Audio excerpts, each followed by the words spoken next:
35 women registered for the Exit Ready CEO Intensive. 5% of the emails I sent them were ever opened.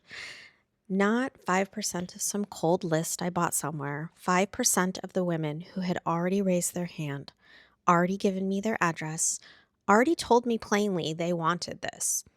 I wrote to them every single day for 4 days, and every single day those emails were quietly sorted into spam and promotions, and I stood up on camera in front of a room that should have been fuller, and I did not understand why. I want to tell you what that was actually like rather than skipping ahead to the part where I have a plan, because having a plan is the easy half. For about a day and a half, I believed nobody wanted it. That is the confession. And I want to say it plainly because I think a lot of women listening have had their own version of that day and a half. The first story I reached for was not that something had broken. The first story I reached for was that maybe I was all wrong about this. Maybe I had misread what these women actually needed. Maybe I had built the wrong thing entirely. I carried that around. I taught through it, and I did not say a word about it to anyone. And here is what I did with it, because this is the part I would tell you to do too. I decided to teach it like the room was full, not as a performance and not as some gritty push-through story, for a much simpler reason. There was a woman on the other side of that screen who had moved her Tuesday morning to be there, and she deserved the same version of me that a stage full of people would have gotten. So does the woman who catches the replay at 11 at night after her kids are finally asleep. The size of a room has never once determined whether something mattered. And I'm going to say this again. The size of a room will never determine whether something you do matters. Then I looked at the data, and what undid me was not the failure. It was the rhyme. I had just spent 4 days teaching women how to find the single point of failure their entire business quietly depends on, while my own single point of failure was silently breaking underneath me the entire time. One system carried my voice. I didn't have a second one. And when that system went down, everything downstream of it went down with it. It doesn't matter whether the single point of failure is a mail server or a founder. When one thing has to work in order for everything to work, you do not have a business.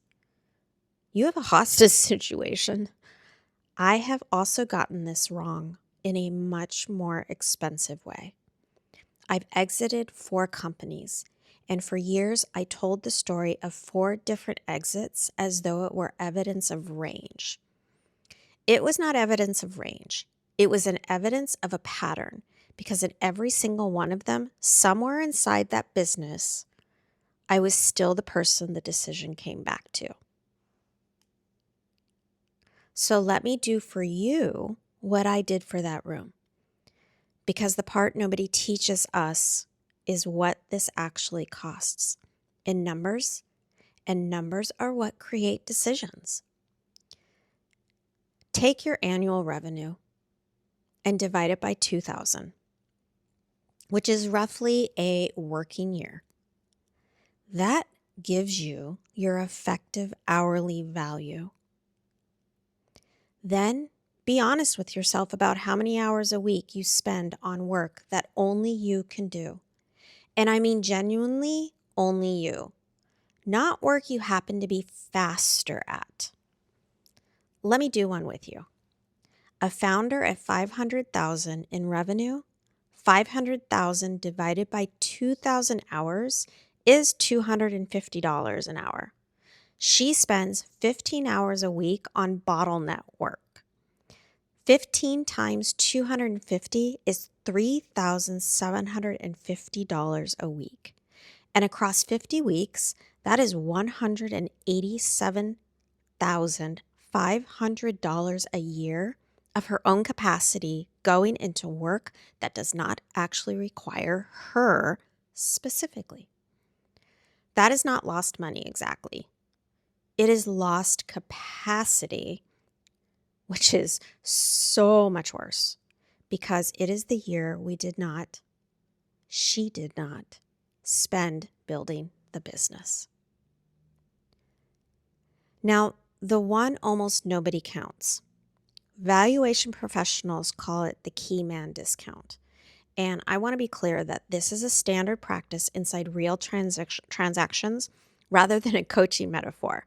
A business that depends on its owner commonly sells for 30 to 50% less than a comparable business that does not. For a company your size, the metrics is seller's discretionary earnings, which is your net profit plus your own salary, plus your benefits, plus any one-time expenses.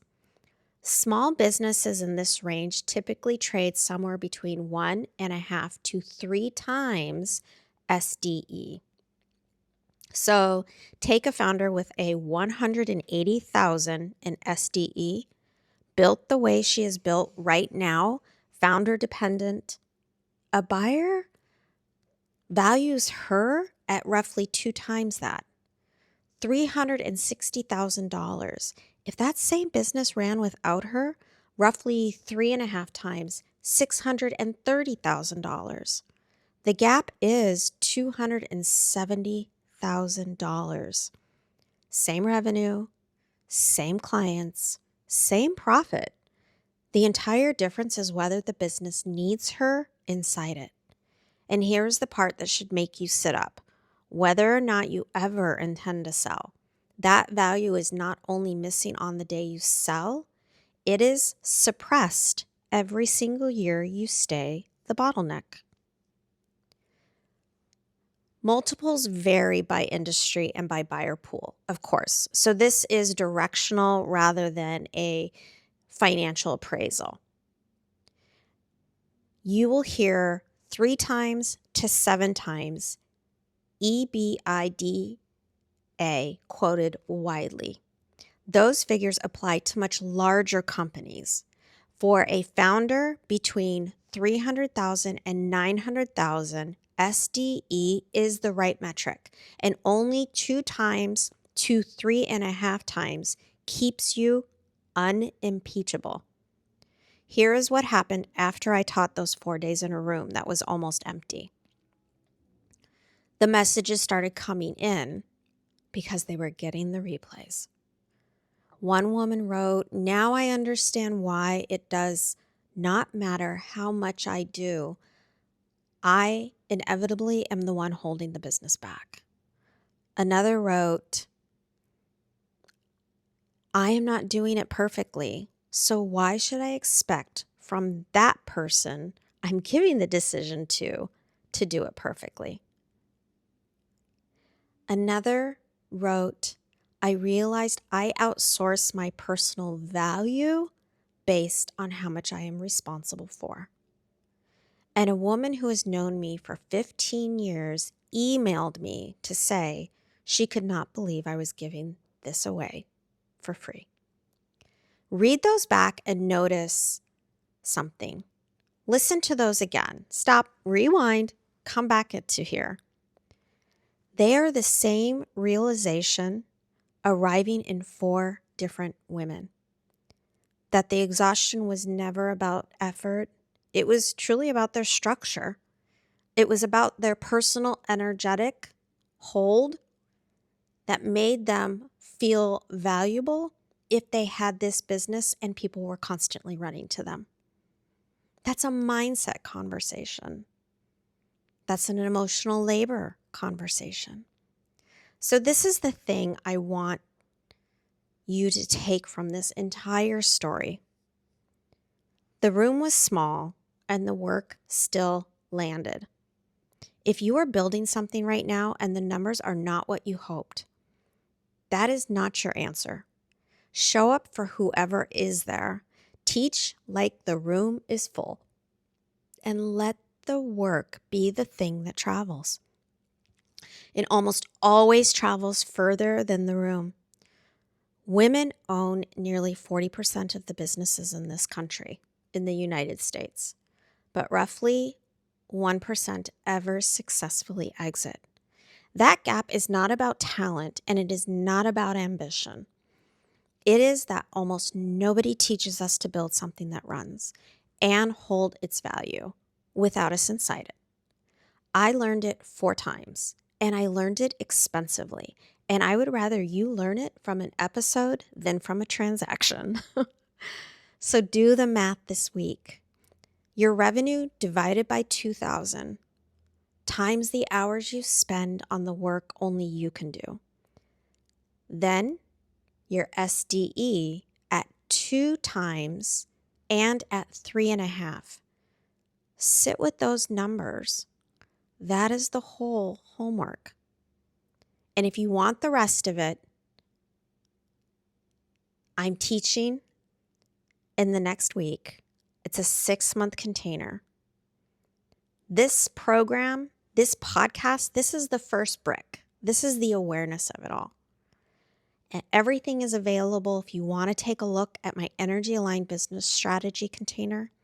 We are spending 6 months together, me showing you not only what I shared with you on this podcast, but I'm going to teach you how to implement it into your business so that you do achieve freedom.